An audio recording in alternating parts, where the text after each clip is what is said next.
Hello! On YouTube we address each other by the names of our channels. That is why I will be saying Aphilist. I have to ask you a very important logical question.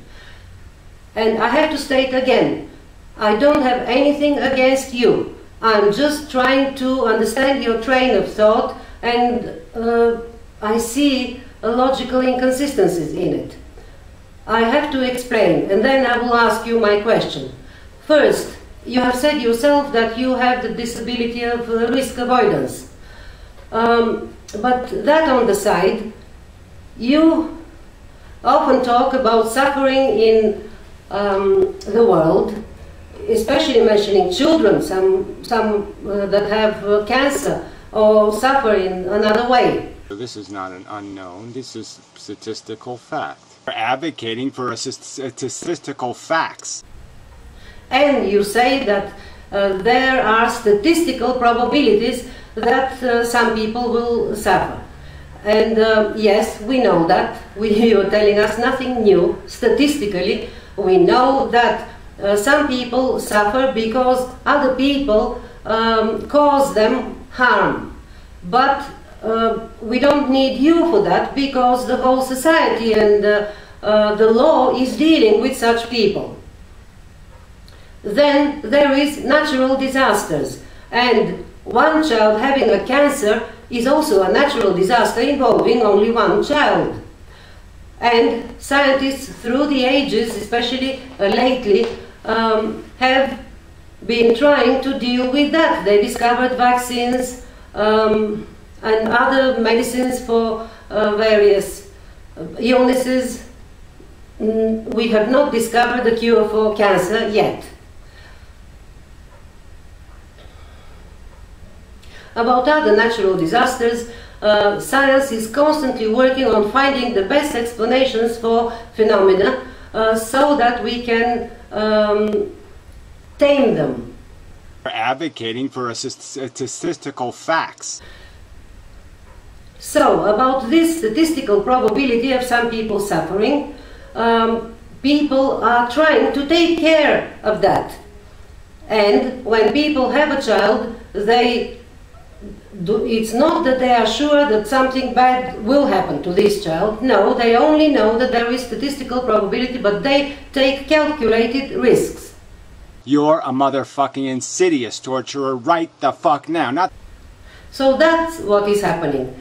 It is not true that Luddite Returns is torturing children. It's not true that he is killing children. Nothing like that. There are statistical probabilities that some things do happen, and parents who, I'm telling you, sacrifice their lives and all their time and take normal people, usually parents, take good care of their children and try to minimize the risks for them. But you go to the extreme of risk avoidance as regards human life in general.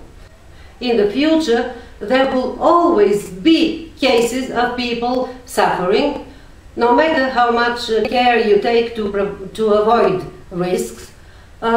So the only solution is for there to be no life at all, and then nobody will be suffering. This is an extreme risk avoidance. I'm telling you, though, that you do not apply the same extreme risk avoidance in your own life. First, you have stated yourself that you don't want to die. You want to keep yourself alive as long as possible, and you want to avoid suffering for yourself. And I think another reason that you want to stay alive is that you think that you are a genius and you can lead humanity towards its death. So you think that you have to keep yourself alive so that anything is done at all in the future. Goddamn mess. You're the ones who made the mess, jackass. I'm the cleaner. Everybody's just living because they don't want to die. So, you don't want to die. Two reasons. One is, and nobody wants to die, nobody wants to suffer. And another reason I think you have stated is that you think that you are the one who can logically understand what life is and what will save a life or future unborn generations from suffering, and that is for them not to appear and for the whole of life to disappear. I think you mean human life, because we cannot track down and kill every animal, every living creature on Earth. But you say that humans have intelligence, and but you say that all humans do not use their intelligence and do not understand that when there is life there is suffering, and when there is no life there is no suffering.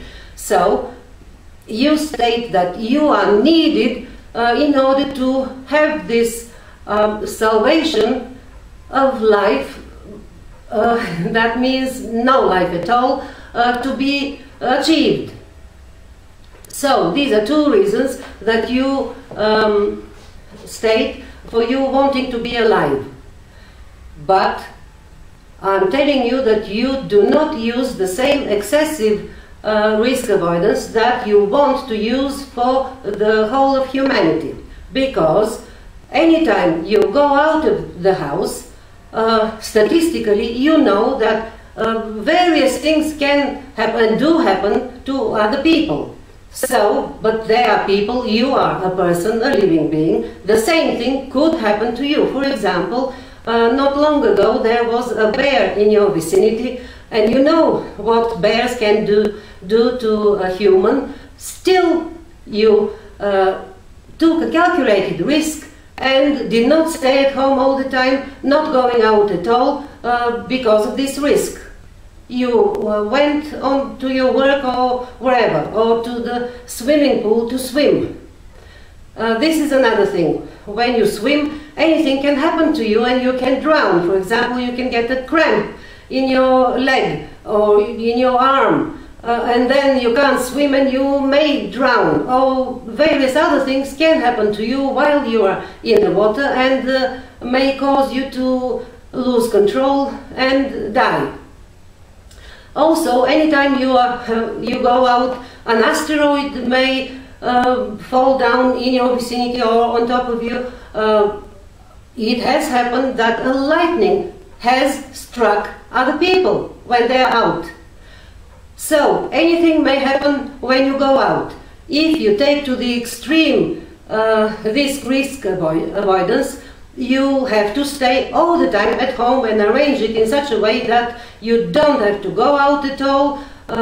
You declare yourself not able to live a normal life, and you should take extreme precautions in order to save your life.